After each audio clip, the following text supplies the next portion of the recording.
નડિયાદ શહેર કોંગ્રેસ દ્વારા ઉઠાવવામાં આવેલા કર્મચારીઓના પ્રોવિડન્ટ ફંડ મુદ્દે ડેપ્યુટી કમિશનર રુદ્રેશ હુદડે પત્રકાર પરિષદ યોજીને સ્પષ્ટતા કરી.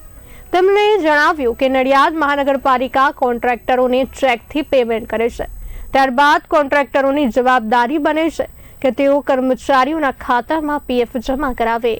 આથી મહાનગરપાલિકાની સીધી કોઈ જવાબદારી નથી.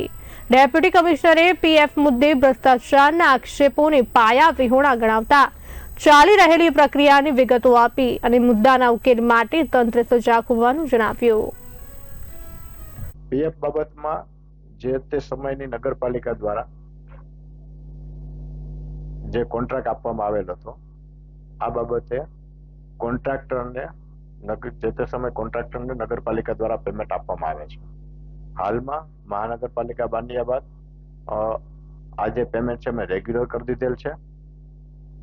અત્યારના કોઈ ઇસ્યુ નથી, પરંતુ જે તે સમયે જે નગરપાલિકાના સમયમાં કોન્ટ્રાક્ટરને રેગ્યુલર પેમેન્ટ થતું ન હોય, કોન્ટ્રાક્ટર દ્વારા કર્મચારીના એકાઉન્ટમાં રેગ્યુલર પીએફ જમા થઈ શકતો ન હતો. મૂળ મુદ્દો આ છે.